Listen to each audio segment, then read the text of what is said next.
Today, we're going to dive into a new way to think. Seriously, this is a method so powerful it could fundamentally change how you look at the world, how you make decisions, and how you understand what you truly believe.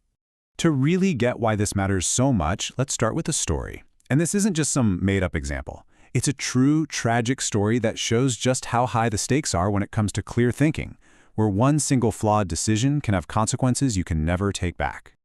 Okay, so picture this. It's a Saturday night in South Africa. We've got two young men, and they're about to make two totally separate decisions that will tragically put them on a direct collision course.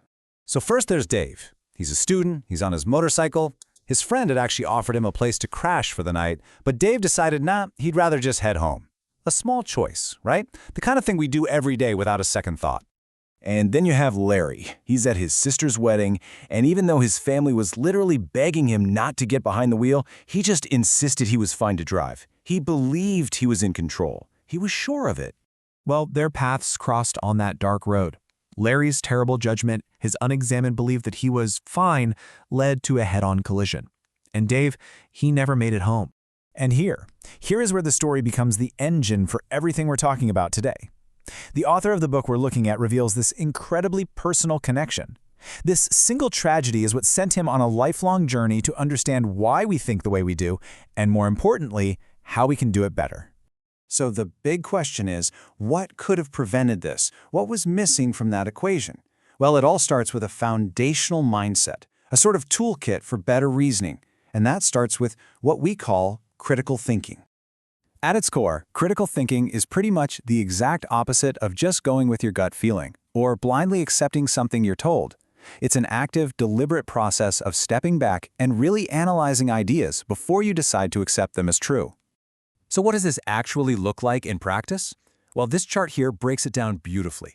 You see, a critical thinker isn't just smart. They are deliberately analytical and systematic. But look at that last one, trusts in reason. They have a fundamental faith that a logical process is going to get you to a better place than just a snap judgment. Building that mindset, that's step one. But you need a tool, right? A way to actually put it to work. And for that, we're going to turn to an ancient Greek philosopher who basically mastered the art of asking questions to get to the truth.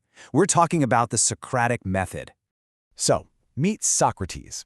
And get this, before he was this world-famous philosopher, he was a stonemason and a decorated soldier. His philosophy wasn't born in some ivory tower, it was forged out in the real world. And it was all about practical wisdom for living a better, more thoughtful life. This right here was his core belief. He argued that if you just live your life on autopilot, accepting beliefs and traditions without ever really thinking about them, you're not fully living. The real value, he said, comes from the examination itself. And his method for that examination? It's brilliantly simple. It's a three-step dialogue. You start with a statement. Then, you test it by looking for any contradictions or exceptions. And through that conversation, you arrive at a stronger, clearer understanding. The key is, it's not about winning an argument. It's about getting closer to the truth, together. Now, a really crucial point here is that for Socrates, it all started with clear definitions. He knew that if we can't even agree on what a word like justice or courage means, we can't have a productive conversation about it. As you can see from these rules, a good definition has to be super precise, not too broad, not too narrow, and definitely not circular.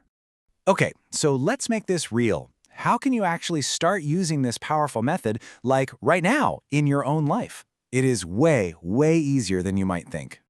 Look, the best way to build this mental muscle is to start with something small, something low stakes. Don't try to solve the meaning of life on your first attempt. Instead, just pick a common superstition, maybe one that you follow just out of habit.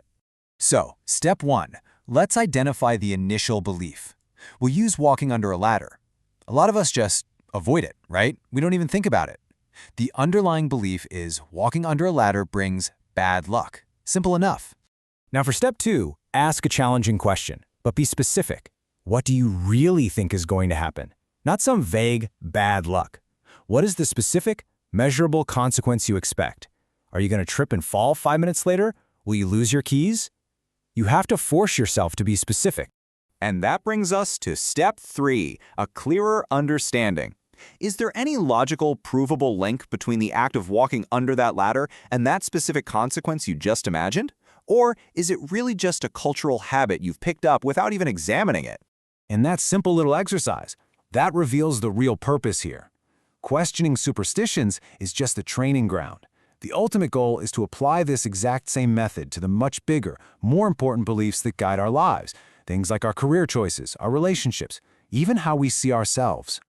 The Socratic method isn't a weapon for winning debates online. Think of it more like a construction tool for yourself. It helps you inspect the foundations of your own beliefs to see if they're actually solid. It gives you the power to consciously choose what you believe, instead of just inheriting your beliefs by default. Which, of course, brings us right back around to this profound idea. The real payoff for all this mental work isn't just about being right. It's about living a life of real intention and clarity, where your actions are guided by principles that you have personally tested and have chosen to live by. So, we'll leave you with a little challenge. Forget superstitions for a minute.